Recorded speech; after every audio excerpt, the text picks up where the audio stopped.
बोलो सच्चिदानंद भगवान की जय। सच्चिदानंद रूपाय विश्वोत्पत्त्यादिहेतवे तापत्रय विनाशाय श्री कृष्णाय वयं नमः। भाद्रपद मास शुक्ल पक्ष की पद्मा एकादशी का महत्व एवं कथा हम आप लोग बड़े प्रेम से सुनेंगे। एक बार धर्मराज युधिष्ठिर ने पूछा, है केशव, भाद्रपद मास के शुक्ल पक्ष में जो एकादशी होती है उसका नाम क्या है और कौन से देवता की इस एकादशी को पूजा होती है? हे कृष्ण, आप कृपा करके हमें इस एकादशी के बारे में बताएं। भगवान मुस्कुराते हुए बोले, हे राजन, आपने ये बहुत सुंदर प्रश्न किया है। इस विषय में तुम्हें आश्चर्यजनक एक कथा सुनाता हूं। वह कथा एक बार ब्रह्मा जी ने महात्मा नारद को सुनाई थी। जब नारद जी ने पूछा, हे चतुर्मुख, मैं आपको नमस्कार करता हूं, विष्णु की आराधना के लिए आपके मुख से यह सुनना चाहता हूं कि भाद्रपद मास के शुक्ल पक्ष में कौन सी एकादशी होती है? ब्रह्मा जी ने कहा, हे मुनि श्रेष्ठ, तुमने बहुत उत्तम बात पूछी है। क्यों ना हो आप वैष्णव जो ठहरे। भादों के शुक्ल पक्ष की एकादशी, उसका नाम पद्मा एकादशी है। यह पद्मा एकादशी के नाम से विख्यात है। उस दिन भगवान ऋषिकेश की पूजा होती है। यह उत्तम व्रत प्रत्येक जीव को, प्रत्येक प्राणी को अवश्य ही करना है। मैं इसके द्वारा तुमको एक कथा सुनाता हूँ।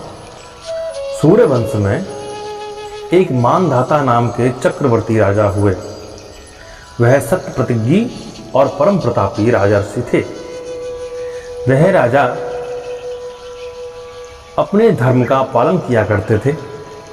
उनके राज्य में कभी भी अकाल नहीं पड़ता था, मानसिक चिंताएं नहीं रहती थीं और व्याधियों का कभी कोई प्रकोप भी नहीं होता था। उनकी प्रजा निर्भयता से, धन धान्य से समृद्धि से रहती थी।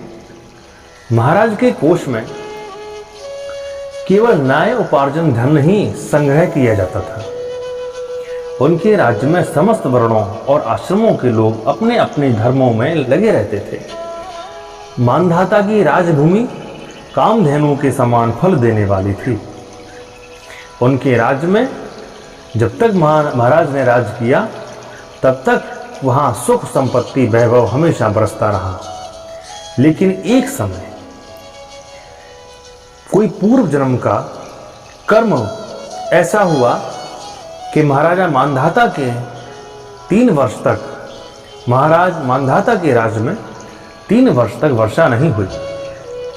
इससे उनकी प्रजा भूखी पीड़ित होने लगी एवं प्रजा नष्ट भी होने लगी।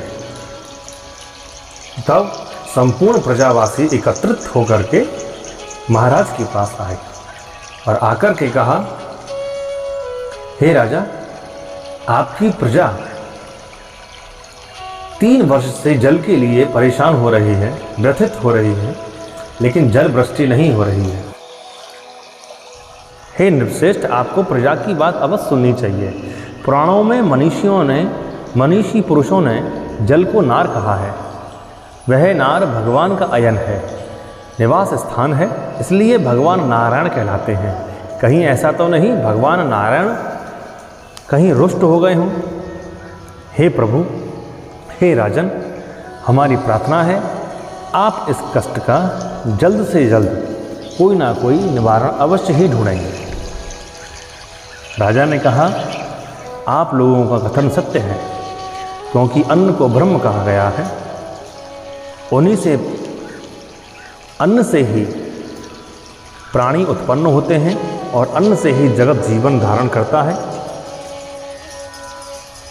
ऐसे बहुत सारी वस्तुएं हैं जो कि अन्न के ऊपर ही आधारित हैं।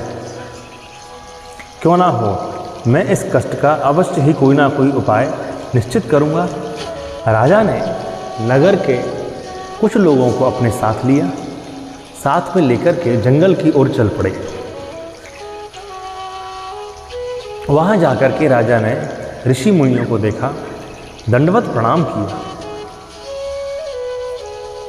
वहीं एक ऋषि थे, उनका नाम था अंगिरा। ब्रह्मपुत्र अंगिरा ऋषि का दर्शन कर राजा साष्टांग प्रणाम करने लगे और अपनी समस्त व्यथा उन ऋषि के सामने सुनाने लगे। हे ऋषिराज, मेरे राज्य में अकाल पड़ा है, 3 वर्ष से जल की वृष्टि नहीं हो रही है। हे प्रभु, आप कोई ऐसा उपाय बताएं। हे मुनि श्रेष्ठ, आप कोई ऐसा मार्ग दिखाएं जिसके करने से मेरे राज्य में जो पीड़ा है, मेरे राज्य में जो अकाल पड़ा हुआ है, यह सब कुछ ठीक हो। आप ऐसी कोई कृपा मेरे ऊपर करें। ऋषि बोले, राजन, यह सब युगों में उत्तम युग सतयुग चल रहा है। इसमें सब लोग परमात्मा के चिंतन में एवं भजन में लगे रहते हैं और धर्म अपने चारों पैरों पर खड़ा होता है। इस युग में केवल ब्राह्मण ही तपस्या कर सकते हैं, दूसरा तपस्या नहीं कर सकता। किंतु महाराज, आपके राज्य में यह शूद्र तपस्या कर रहा है। इसी कारण मेघ ने पानी बरसाना बंद कर दिया है। तो तुम इसके प्रतिकार यत्न करो, जिससे यह अनावृष्टि का दोष शांत हो जाए।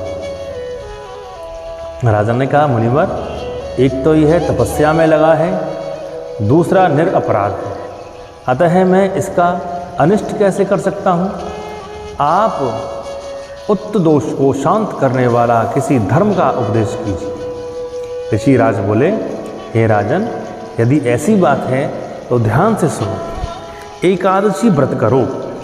भाद्रपद मास के शुक्ल पक्ष में जो एकादशी है उसका नाम पद्मा एकादशी है। यह एकादशी पद्मा नाम से विख्यात होती है। इसके व्रत प्रभावी रूप से निश्चित ही आपका जो कष्ट है उसको दूर करें। आप श्रद्धापूर्वक इस एकादशी को करें एवं अपने परिवार में सबको यह एकादशी करने का लाभ दें, जिससे कि शीघ्र से शीघ्र आपका यह दुख दूर हो सके। राजा सुन करके, राजा ने वह संत की वाणी को सुना, अपने राज्य में आई, राज्य में आकर के सबको बताया कि अंगिरा ऋषि द्वारा मुझे पद्मा एकादशी व्रत करना चाहिए, तभी हमारे राज्य का यह संकट दूर हो सकता है। भगवान कृष्ण कहते हैं, हे राजन, इस कारण इस उत्तम व्रत का अनुष्ठान अवश्य करना चाहिए। पद्मा एकादशी के दिन जल से भरे हुए घड़े को वत्स से ढककर दही और चावल के साथ ब्राह्मण को दान देना चाहिए। साथ ही छाता और जूता भी दान में देना चाहिए। दान करते समय निमांत्रिक मांत्रिक का मंत्र का उच्चारण अवश्य करें। कौन सा मंत्र है वह? नमो नमस्ते गोविंदा बुध श्रवण संज्ञका अधोध संज्ञयम कृत्वा सर्व सौख्य प्रदो भवा भुक्ति मुक्ति प्रदिश्चेवा लोकानां सुखदायकः। इस मंत्र का जाप करें और फिर एकादशी व्रत करें और जितना हो सके स्वच्छ रहें, पवित्र रहें। ऐसे व्रत करने पर जितने भी विघ्न हैं, हमारे द्वारा किए हुए कोई भी अशुभ कर्म है, वह शुभ कर्म में परिवर्तित हो जाता है। ऐसे ही राजा मानधाता ने किया और जल की वर्षा हुई और समस्त प्रजा सुख व संपत्ति से संतुष्ट हुई और राजा ने भगवान विष्णु का आराधन किया एवं ब्राह्मणों को दान दक्षिणा दी और हमेशा यह एकादशी करते रहे। एक बार प्रेम से बोलिए, बोलो सत्यनारायण भगवान की जय, एकादशी महारानी की जय। जय जय श्री राधे।